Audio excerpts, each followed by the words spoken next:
Well, hi there. Welcome to insidetracks.co.uk. This video is going to try and give you a background to how to develop a winning edge when you go either to bet, but mainly I focus on Betfair trading. Inside Tracks has got a website. We do these videos, and I also do other things as well, which you'll come to during this video.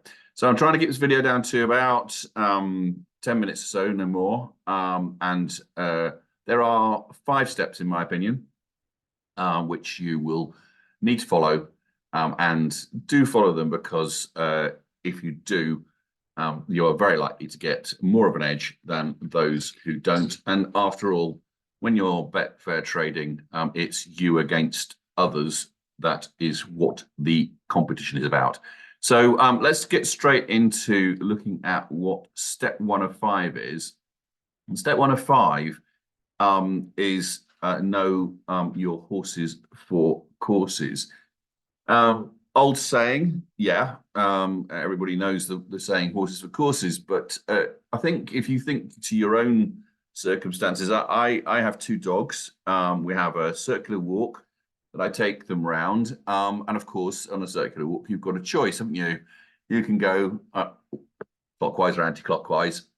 One way for me to go is the clockwise way, where it's relatively flat, then goes uphill and then comes back downhill. The other way, of course, is to go uphill, then downhill a bit, then flat. Now, I am a person who likes to go flat, then uphill, then downhill. I like to come downhill as the last bit. It's nice to know that you're coming downhill when you feel like you're close to home. My wife, on the other hand, prefers to get the hill out the way to start with, and then the nice downhill and flat bit is all good news. But so when I take the dogs out, I will want to go clockwise, and when she takes the dogs out, she'll want to go anti-clockwise. It's horses for courses. It's what you like. It's what and horses are no different to human beings. And some horses like to go on flat tracks. Some horses like to go on undulating tracks. Some horses are suited to one or the other. And we'll come to what there are in terms of differences. So, of course, some courses go left-handed. Some courses go right-handed. And some horses prefer to go one way rather than the other. It's not really completely understood why, but if you look at certain horses, you will find they have a very clear desire to go either left or right-handed. And that can mean quite clearly if a horse that likes to go right-handed is being put on a left-handed course, you will not see the same performance out of that horse that you would if it goes on its preferred course. Straight, that sounds strange, but a place like Newmarket, where there's a straight mile, Ascot straight mile, many courses have long straights where they run up to a mile normally. I don't think there's too many which are longer than a mile. I don't know of any myself. Whereas others will have maybe a straight 5 furlongs, and then all the rest are run round a bend of some sort, and sometimes clearly around 2 bends. And if you're on a Chester, for instance, you're going around the bend pretty much all the time because it's a circular course. So there are some horses that clearly will like a straight course. They are generally those horses that are quite big, rangy types who want to get going over a period of time and don't like having to sort themselves out and keep themselves balanced going round sharp bends or bends. So you will find some horses that take to the straight course very much better than they will to bends being in front of them. It's actually quite important, some of these facts, particularly with the younger horses where they're not very used to a race course. They're used to being on training gallops, and training gallops, generally speaking, are straight. So with the younger horses, putting a first-time out horse round a sharp bend, maybe even with undulations in it, is not potentially going to see that horse to its best effect. And there goes the undulations. Undulations again, big rangy type horses with long strides won't like undulations because they're not sure where they're going to come down. Whereas little nippy types who will get around corners will also go over undulations. And again, that will be quite important if you are on a track with that type of situation. And a galloping type of course, Newbury, again, Newmarket's a galloping type of course. Particularly, for instance, Newcastle is seen by quite a few trainers, particularly Gosden, as a nice course. It's a all-weather. It's relatively slightly uphill, but pretty flat. No undulations in it, and it suits his 2-year-olds to go up there and get their experience because they're on a nice, level, galloping, long, straight course. And so when you see Gosden sending them all the way up to Newcastle, you know why. He just likes that as the introduction. He can then, obviously, once they've got experience, put them onto different courses, and they probably will handle them. But to begin with, it's a nice introduction.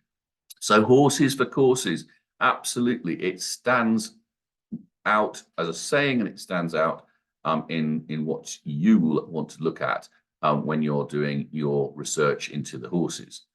So let's take two very, well, not entirely different. I brought them up for a specific reason.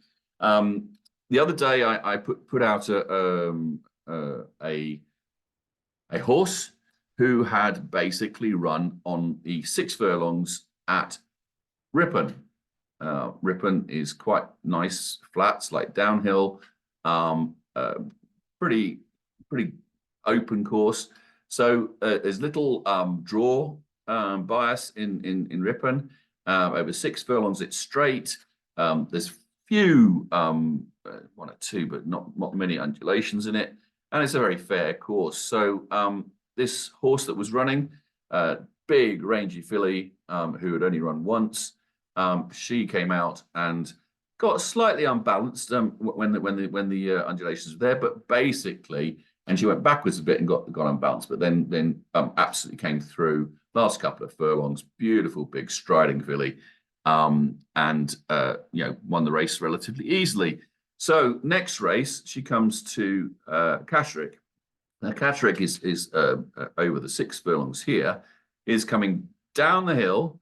Then they go up and round a corner. Then they come back down round this sharp bend, and then they've only got a fairly small, just over 2 furlong, maybe 3 furlongs straight to go up. So this big rangy filly was odds on, and I said, well, okay, it's got a good chance, and it had a very good chance of form, but was it going to be able to handle this Catterick race course? With its undulations, with its sharp bend, etc., and with the ability of her to get herself organized and balanced coming up the straight. And in fact, she did. But actually, it showed that she was a much better horse than you would have given her credit for, because she kept up with the pace going down the hill. She didn't get unbalanced going round. She was given a relatively easy trip round the corner, and got going and wasn't too far off the leader coming out, and overtook just about half a furlong out and won. Now that could have come out completely differently, and therefore informed me in my trading that I was going to probably see some kind of unbalance coming down and around this corner, and I would probably see some lack of pace or acceleration, if you like, coming just out of the bend, and that's what you saw. And so she traded twice what she was on as a starting price, and I picked up a nice profit on that particular trade, knowing that I wasn't bothered whether she won or not. I just knew the track, and I knew the track probably wasn't going to suit her. So horses for courses, know them, understand them, see what your filly is or colt is like, see whether it's a nippy one, big rangy one, understand what courses they have done well on. So if they're experienced, go into their wins and losses. So what I would do, I'll show you just now what I would do in terms of looking and seeing what a horse does or doesn't do. So how I look at whether a horse, how a horse is going to perform on different tracks, I use at the races. You can use any of them, but I just habit. I use it. Now, if you want to see, I mean, let's take a bait for instance. We're at Yarmouth, over 6 furlongs, good to firm. So let's see a bait. What sort of courses does a bait like? So we click on a bait and we get a bait up, and we can see that 62 races, 10 wins, 14 places. So it wins fairly regularly. Got the wins and places here. So we can stick that up, the wins and places, and we can start looking and seeing where is this horse winning at Newmarket. We know that's a straight galloping track. Windsor, fairly straight, relatively galloping track. Haydock, again, more of a galloping track. Hamilton's a bit up and down, okay? It goes down and then up. Newmarket again. Nottingham's relatively straightforward. So we can see that this horse will like a flat galloping type of track, and actually what we've got in Yarmouth is a flat galloping track. So we would say that there's nothing really that should stop a bait from showing form on this track at this distance, and you can do that for any of the horses, and that's just a way of showing you how I go about looking at whether the horse will be more or less suited to the track.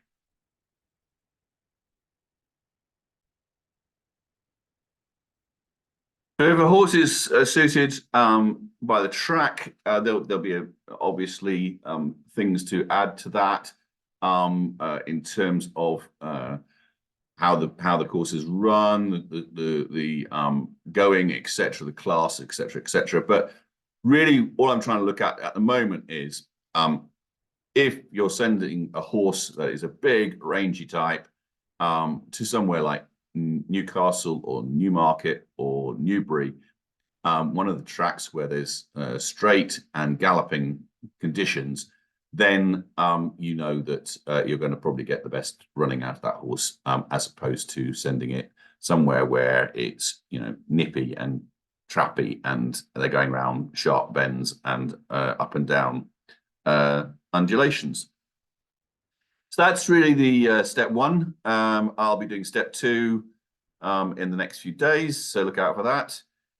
In the meantime, if you can't go through each of the runners for every day, which takes a long time, and I've got the experience and I do it each morning, you might want to look at the Hints and Tips newsletter. It is free for 14 days, so you can try it without any cost. You can cancel any time, but what you'll get straight to your inbox is recommendations, selections for the day, different categories. So here's my best bet. Here's my next best bet. Then I have back to lays for various reasons. Why are they a back to lay? What is it about them that says that they will trade lower? And I give you the price that I'm writing at the newsletter at the time and where to get out. And that's a 50% return on investment. So if you invest £10, you should get £5 profit if it comes in. They tend to come in very regularly. And then I give either a layout day. I have no selection on this particular day, but if there's a horse there that clearly is too short, I'll give you that. And long shots tend to be over 5. So they tend to pay off quite well when they come in. You get a detail, you get a star system, which tells you how confident I am about each selection, and you also get detailed commentary as to why the horse should do as I think it's going to do. The other thing you could do, if you don't want to do that, is go to insidetracks.co.uk and join the Trading Academy. If you do so, then you'll have access to over 100 videos from total beginner to more experienced trader. Includes things like setting up accounts, building a bank by turning bookies' free bets into cash, It's quite a nice method I've got there. So if you get £10 free bet, you can turn it into about £8.80 cash. Then you can access to one-to-one trading advice tailored to your requirements. And we also do regular free webinars. So you can come and see more information on particular topics and also have a chance to ask questions and get answers to those questions from me. So that's it. If you like this video, please like and join, subscribe. If you want to ask any questions, please do ask the questions at the bottom. And I'll see you on the next one. Cheers.